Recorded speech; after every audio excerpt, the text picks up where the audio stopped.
lagi di acara Midweek minggu ini. Hari ini kita akan memuji dan mendengarkan firman Tuhan yang pastinya akan meneguhkan setiap hati kita. Mari kita berdoa. Terima kasih ya Tuhan atas berkat-Mu di sepanjang hidup kami. Sekarang kami ingin memuji, menyembah dan memuliakan nama-Mu, dan juga kami ingin mendengarkan firman-Mu. Kiranya Engkau meneguhkan setiap hati kami dalam memuji dan mendengarkan firman-Mu ya Tuhan. Terima kasih ya Tuhan Yesus. Kami sudah berdoa dan mengucap syukur. Haleluya. Amin.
Tetap memandang padamu, Kau tuntun langkahku. Walau ku tak dapat berharap atas kenyataan hidupku, namun hatiku tetap memandang padamu. Kau ada untuk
Apalagi kita orang percaya, Tuhan pelihara,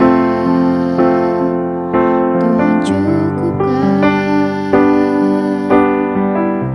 Perhatikan burung-burung di udara, Tuhan beri makan tanpa bekerja. Apalagi kita kesayangannya, Tuhan pelihara, Tuhan sediakan. Saat kau perlu, Tuhan tahu. Saat kau minta, Tuhan dengar. Saat percaya, Tuhan bekerja. Saat menangis, Tuhan tahu. Saat berdoa, Tuhan dengar. Saat bersyukur, Tuhan berkati. Saat kau perlu, Tuhan tahu. Saat kau minta, Tuhan dengar. Saat percaya, Tuhan bekerja. Saat menangis, Tuhan tahu. Saat berdoa, Tuhan dengar. Saat bersyukur, Tuhan berkati.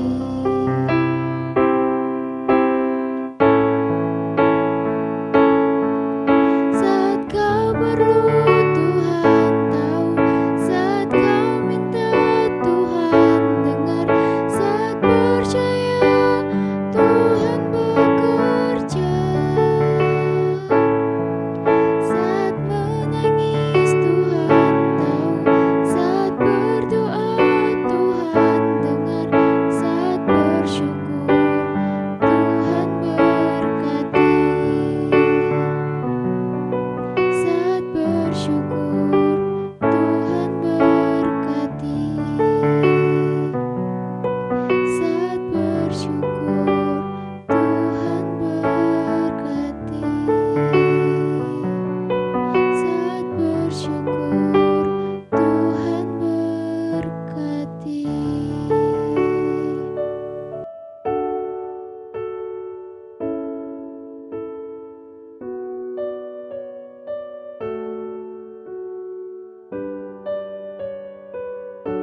Shalom teman-teman, nama aku Sarah dan hari ini aku akan kesaksian tentang pengalamanku. Semua orang pasti pernah mengalami kegagalan, termasuk juga aku. Jadi waktu itu ya sekitar 2 tahun yang lalu aku ikut SBMPTN, ujian masuk perguruan tinggi negeri. Aku udah berusaha semaksimal mungkin, aku udah belajar. Terus aku juga udah berdoa gitu kan. Pokoknya aku mau serahkan semua sama Tuhan gitu. Tapi waktu hari H, waktu tes gitu kan, kok aku merasa Tuhan ini gimana, kok nggak sesuai dengan ekspektasiku gitu kan. Terus sampai ya aku berdoa sama Tuhan, Tuhan semoga dapet tombol hijau gitu. Ya bener teman-teman, puji Tuhan aku dapet tombol hijau, dapet hijau-hijau gitu kan di tulisan apa SBMPTN-nya itu. Tapi ternyata Tuhan berkata lain. Maksud dari warna hijau sendiri itu aku gagal dalam SBM gitu kan. Waktu itu sempet aku mikir gimana ya Tuhan kalau misalnya aku itu hiatus dulu, maksudnya gap year dulu sih selama 1 tahun, baru nanti tahun depan aku mau coba memperbaiki, aku mau coba belajar lebih lagi gitu kan. Tapi ternyata Tuhan sendiri berkata lain gitu kan. Mama papa juga nggak setuju kalau harus gap year selama 1 tahun gitu kan. Tapi oke lah, aku mau ambil keputusan gitu kan. Akhirnya aku masuklah di sebuah universitas swasta di Semarang juga, namanya Unika Subio Pranoto, dengan jurusan yang sama ketika aku ambil waktu SBMPTN gitu kan, ilmu komunikasi. Dan puji Tuhan sampai sekarang aku semester 4, Tuhan berikan aku kesempatan di program studi ilmu komunikasi. Tuhan, emang rencana Tuhan tuh luar biasa banget. Aku banyak berkembang di Unika. Salah satu contohnya aku ikut sebuah UKM namanya UKM Suplai Radio dan Televisi. Di situ aku dibimbing gitu kan gimana caranya how to be a presenter, how to be MC gitu kan, untuk menjadi seorang PR atau menjadi seorang MC yang profesional itu seperti apa. Dan puji Tuhan aku mengambil langkah yang tepat ketika aku mau mencoba untuk ambil langkah gitu kan. Aku mau praktek nih di bidang itu suplainya sendiri, di suplainya sendiri. Aku coba ikut lomba-lomba, ikut lomba podcast gitu kan. Tapi ternyata Tuhan juga berkata lain. Di situ aku gagal, tapi aku tuh bersyukur karena okay, this is my first time, pengalaman pertamaku gitu kan untuk ikut lomba. Terusnya dan sampai sekarang puji Tuhan, aku banyak banget dicari sama teman-teman untuk jadi nge-MC di acara webinarnya Unika, acara MC di yang lain yang luar juga, dan kebetulan ada tawaran juga dari temanku untuk beberapa bulan ke depan akan jadi MC di sebuah perusahaan juga gitu teman-teman. Sekian kesaksian dari aku, terima kasih dan semoga memberkati. Tuhan Yesus memberkati. Shalom teman-teman semuanya. Sebelumnya perkenalkan, aku Abed, aku dari Satelit Setia Budi. Hari ini aku mau sedikit bersaksi tentang penyertaan Tuhan di dalam hidupku selama akhir-akhir ini lah. Minggu lalu, saat lebih tepatnya tanggal 29 Maret, hari dimana pengumuman SNMPTN untuk siswa kelas 12 yang mau masuk ke perguruan tinggi lewat jalur SNMPTN. Kurang lebih 1 bulan yang lalu, guru sekolahan menginformasikan bahwasannya ada 165 siswa yang punya kesempatan masuk ke perguruan tinggi negeri lewat jalur undangan atau tanpa tes, dan hanya bermodalkan nilai raport dari semester 1 sampai semester 5, dari kelas 1 sampai kelas 3. Siswa yang masuk eligible ini bisa dibilang ya siswa yang cukup berprestasi karena nilai raportnya tertinggi dari teman-teman yang lain yang di luar peringkat 1 sampai 165 ini. Nama aku masuk di urutan ke 51. Nah, itu puji Tuhan, aku senang banget ya. Akhirnya aku mengikuti prosedur pendaftaran SNMPTN dan aku mendaftarkan diriku di 2 prodi, 2 jurusan di 1 perguruan tinggi yang aku pilih. Selama 1 bulan ini, dari mulai aku mendaftar hingga pengumuman kemarin, dan selama 1 bulan ini yang aku lakukan ya berdoa kiranya Tuhan mengabulkan keinginanku supaya aku bisa keterima di perguruan tinggi negeri lewat jalur SNMPTN ini. Semisal kita keterima lewat jalur SNM, ya udah kita nanti tinggal daftar ulang aja, nggak perlu tes lagi, nggak perlu ujian lagi, seolah-olah kita lewat jalur VIP gitu. Akhirnya aku banyak-banyak berdoa, rajin untuk mendekatkan diriku pada Tuhan lah, makin rajin baca Alkitab juga, semakin banyak melakukan sesuatu yang kiranya bisa menyenangkan hati Tuhan, banyak pelayanan, semakin rajin ibadah, rajin bersekutulah di dalam Tuhan lah. Setelah 1 bulan ini, tibalah hari pengumuman kemarin, tepatnya tanggal 29 Maret kemarin. Lewat Google kita buka web pengumuman SNMPTN. Ketika aku buka, ternyata hasilnya di luar ekspektasiku, di luar keinginanku gitu. Hasilnya merah dan disitu tertulis Anda dinyatakan tidak lulus SNMPTN. Akhirnya ya waktu itu aku sedih, tentunya sedih, kecewa ya. Karena aku merasa selama sebulan ini semakin dekat sama Tuhan. Aku udah berdoa terus sama Tuhan, udah rajin baca firman Tuhan. Intinya sudah berusaha supaya kiranya Tuhan mengabulkan keinginanku bisa keterima SNMPTN. Tapi ternyata ya Tuhan berkehendak lain. Aku buka kecewa, sedih kan. Aku waktu buka pengumuman itu kebetulan juga sambil komunikasi sama mamah lewat WA, dan di situ mamah nyemangatin supaya jangan terus-terusan sedih, jangan tenggelam di dalam kesedihan gitu. Karena apa? Karena mamah bilang ke aku kalau ini bukan akhir, ini bukan satu-satunya jalan, karena masih ada jalan lain buat aku masuk ke perguruan tinggi negeri, bisa lewat jalur SBM, ujian mandiri. Aku juga teringat tiba-tiba masuk ke dalam kepalaku gitu aja firman Tuhan yang sering kita dengar tentang rancangan Tuhan itu pasti yang terbaik buat kita. Meskipun kadang rencana Tuhan itu tidak sesuai dengan keinginan kita atau membuat kita sedih, tapi aku harus percaya, kita harus percaya bahwa rancangan Tuhan itu pasti yang terbaik buat kita. Akhirnya aku menyadari kesedihanku, aku mencoba bangkit lagi, dan intinya aku akhirnya sadar, oh iya, ini bukan satu-satunya cara, bukan saatnya untuk aku bersedih-sedih terus gitu, bukan waktunya aku buat patah semangat, tapi justru karena aku gagal di sini, aku harus bisa bangkit lagi untuk bisa masuk perguruan tinggi negeri lewat jalur SBM atau lewat jalur tes. Memang terkadang kita berada di situasi di mana kita bisa berharap banget sama Tuhan, tapi teman-teman juga harus siap buat kecewa ketika keinginan kita tidak terwujud. Jadi buat teman-teman yang merasa Tuhan tidak mengabulkan keinginanmu, Tuhan tidak mengabulkan apa yang kamu doakan, percayalah bahwa Tuhan itu punya rencana yang terbaik. Tuhan itu tidak sembarangan dalam memilih rencana buatmu. Terus berjuang untuk melakukannya, karena Tuhan juga menginginkan selain kita berdoa, kita juga harus berusaha. Selain kita berusaha, kita juga harus berdoa. Jadi usaha dan doa itu adalah sesuatu yang harus seimbang. Jadi teman-teman berdoa, berusaha hingga Tuhan menjawab doa kita, Tuhan mengabulkan keinginan kita, hingga Tuhan nanti bisa menyediakan jalan terbaik buat kita. Semangat terus ketika teman-teman mungkin merasa gagal, teman-teman merasa Tuhan belum mengabulkan keinginanmu.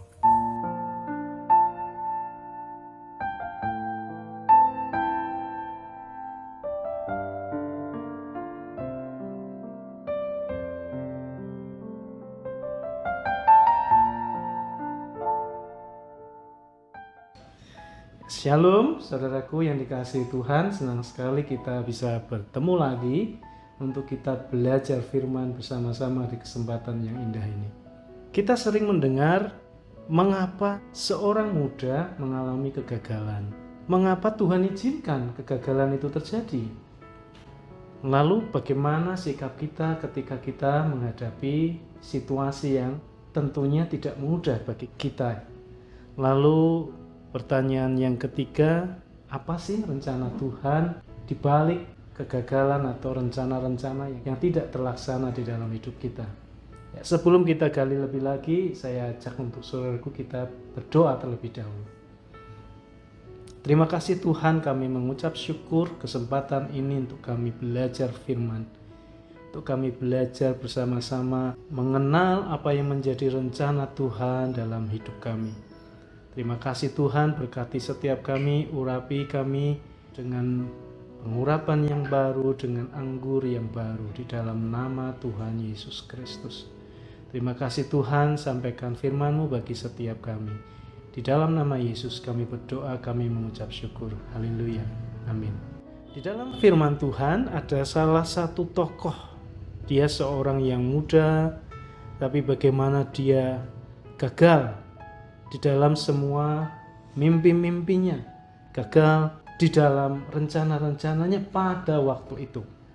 Kisah Yusuf tentunya saudaraku, teman-teman semua pernah membaca di Kejadian 37 ayat 2 dan 3. Saya bacakan buat kita semua.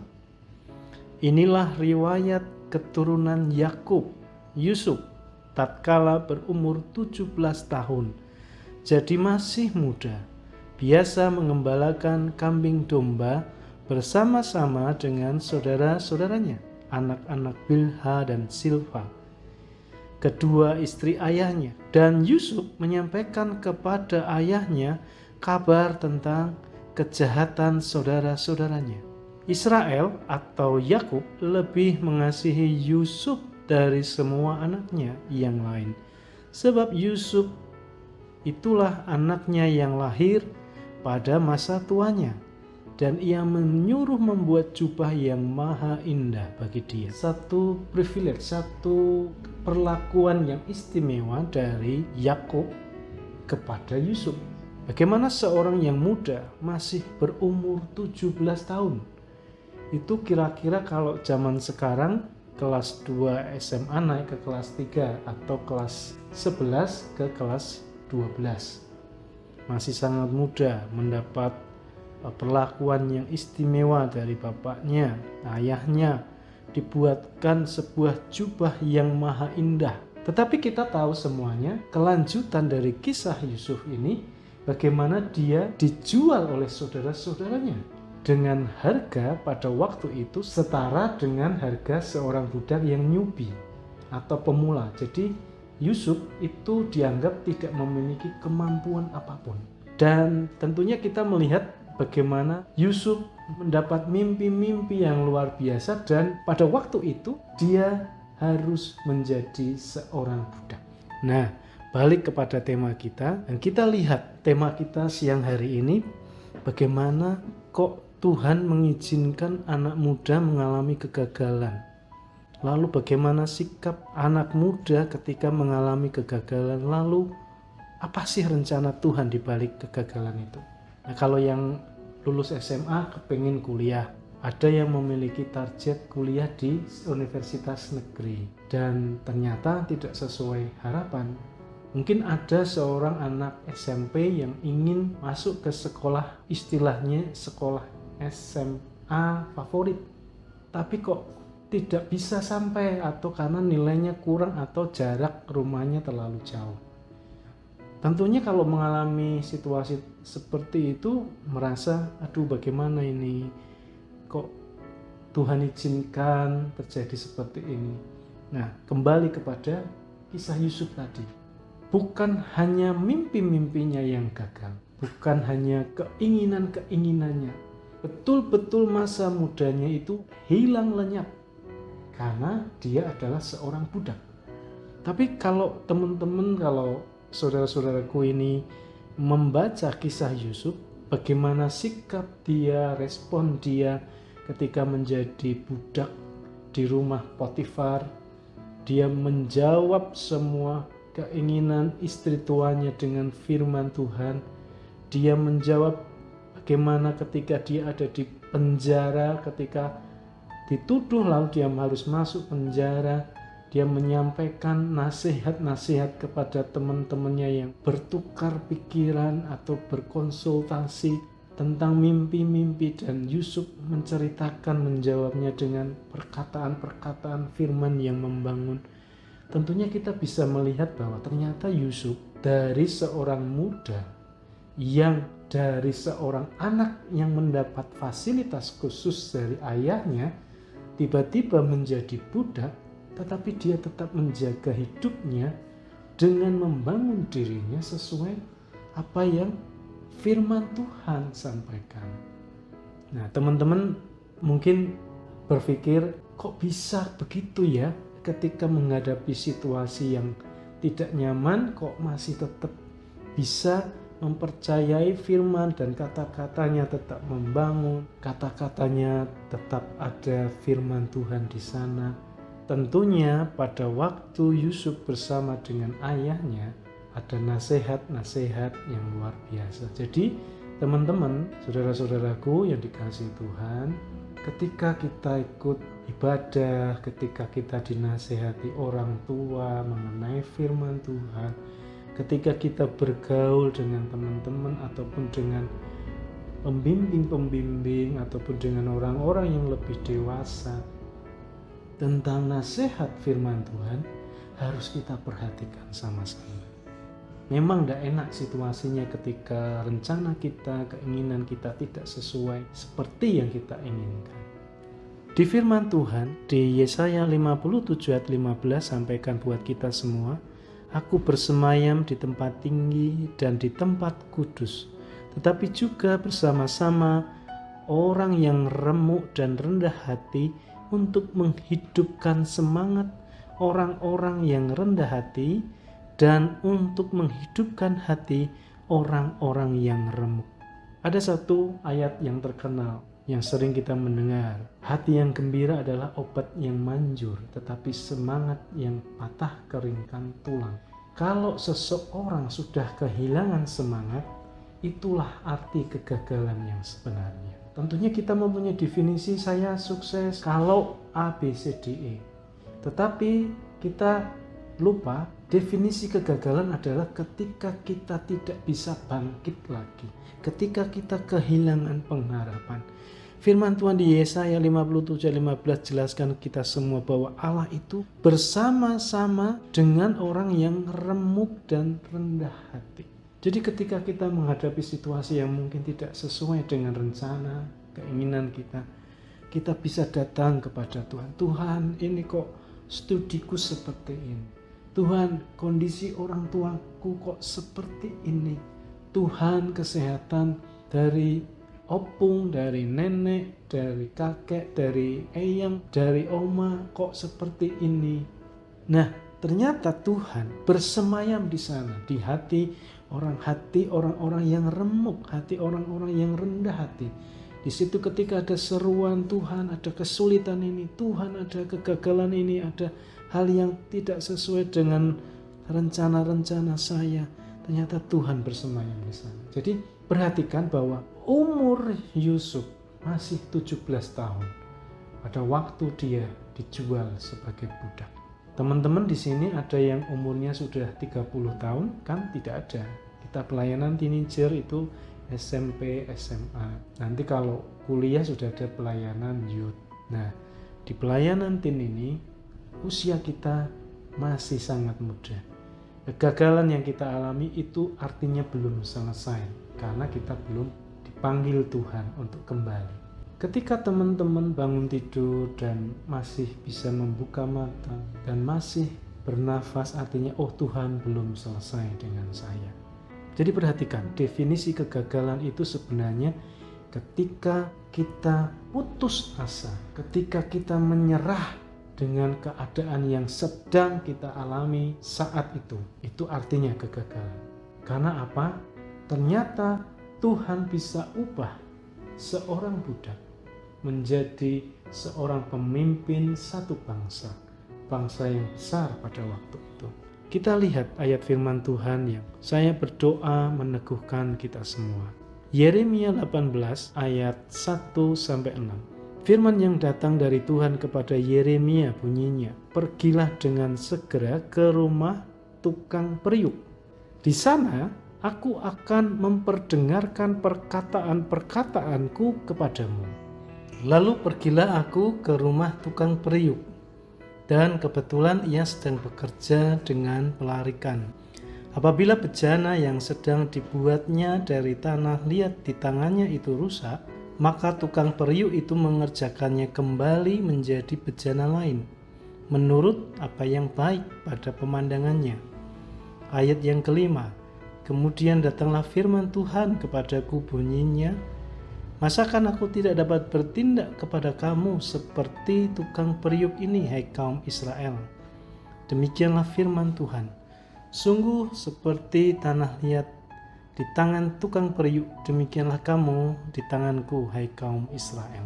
Jadi teman-teman, saudaraku yang dikasihi Tuhan, mungkin ada rencana-rencana yang sudah kita buat sedemikian rupa. Setelah SMP nanti mau SMA di mana, setelah SMA mau kuliah di mana, mungkin ada rencana-rencana liburan nanti mau kemana, tetapi kok tidak jadi, tidak sesuai dengan planningnya. Ternyata Tuhan sampaikan kepada kita semua bahwa kita ini seperti tanah liat di tangan tukang periuk.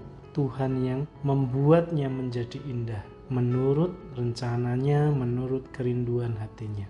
Jadi sekali lagi, Om mau sampaikan kepada teman-teman semua, buat kita semua, bahwa kegagalan yang sesungguhnya itu ketika kita mulai menyerah, kita mulai tidak memiliki pengharapan, mulai meragukan Tuhan, mulai meragukan apa yang sedang Tuhan kerjakan dalam hidup kita.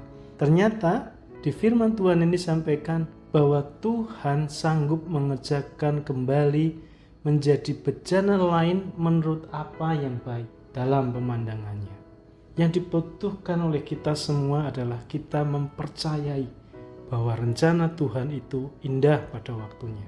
Kemudian ayat yang terakhir yang mau Om sampaikan buat kita semua dari Amsal 23 ayat 18. "Karena masa depan sungguh ada dan harapanmu tidak akan hilang." Ketika kita masih memiliki pengharapan bahwa saya masih 17 tahun, saya masih 16 tahun, saya masih 15 tahun. Dan ketika saya bangun tidur, saya masih bernafas. Ketika saya bangun tidur, saya masih bisa membuka mata saya. Berarti Tuhan belum selesai dengan saya. Tuhan belum selesai dengan Yusuf ketika dia seorang anak yang mendapat perlakuan yang istimewa dari bapaknya, kemudian dia dijual menjadi budak, dan mungkin dalam keputusasaannya karena situasi yang tidak menyenangkan, situasi yang tidak mengenakan, kegagalan yang dia hadapi karena mimpi-mimpinya tidak jadi menurut pemandangan dia, ternyata Tuhan sanggup ubahkan. Dan betul sekali firman Tuhan di Amsal 23:18, karena masa depan sungguh ada dan harapanmu tidak akan hilang. Sepanjang kita memiliki harapan bahwa Tuhan sanggup mengerjakan segala sesuatu menurut pemandangannya yang baik dan luar biasa, masa depan saya sungguh ada. Tuhan sanggup mengerjakan segala sesuatu dengan luar biasa buat hidup kita. Terus percaya, terus berpengharapan kepada Tuhan. Beberapa waktu kemarin saya didatangi seorang hamba Tuhan, sampaikan kepada saya, tolong dukung doa. Ada saudara yang sakit dan mengalami putus asa, lalu terjadi permasalahan dalam keluarga karena kecapean mempercayai pekerjaan Tuhan. Artinya dia tidak lagi percaya kepada kuasa Tuhan, dan akibatnya adalah dia merasa lelah, dia merasa putus asa, dia merasa tidak punya harapan lagi. Dan betul, hanya di dalam Tuhanlah kesembuhan, pemulihan, masa depan yang luar biasa, kesempatan yang lebih baik ternyata Tuhan sediakan dengan caranya yang ajaib. Jadi tetap semangat, pengharapan kita tidak akan hilang. Mari terus mempercayai bahwa Tuhan belum selesai dengan kita. Baik sekarang ini, esok hari, maupun masa-masa yang akan datang sebelum kita dipanggil pulang. Mari kita berdoa. Tuhan Yesus, terima kasih untuk firman yang kami sudah dengar. Betapa Engkau punya rencana yang luar biasa di dalam hidup kami. Bahwa Engkau sanggup mengerjakan hidup kami menurut pemandangan-Mu untuk sesuatu yang luar biasa baik. Hanya kami memerlukan iman percaya bahwa masa depan kami sungguh ada dan harapan kami tidak akan hilang. Kami bersyukur kami diingatkan kegagalan kami sesungguhnya ketika kami putus asa, ketika kami hilang harapan, ketika kami melihat hidup kami sedemikian buruk, itulah kegagalan yang sesungguhnya. Dan keberhasilan kami adalah ketika kami memandang firman-Mu sebagai jaminan buat masa depan kami. Bahwa benar masa depan kami sungguh ada, harapan kami tidak akan hilang.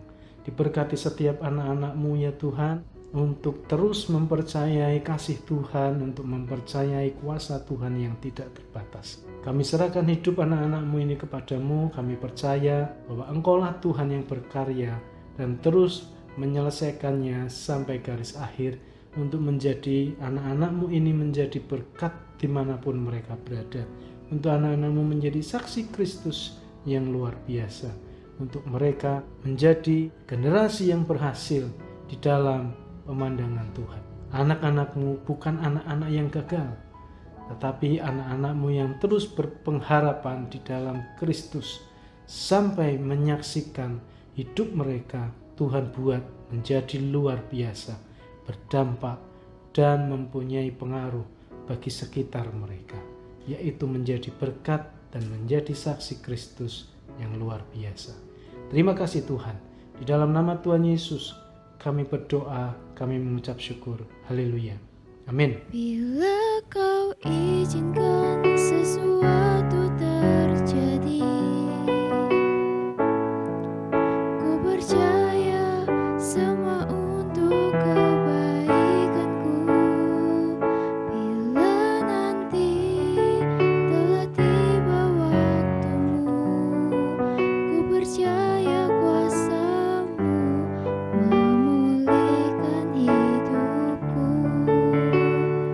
Waktu Tuhan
sampai jumpa lagi di midweek minggu depan. Tuhan Yesus memberkati.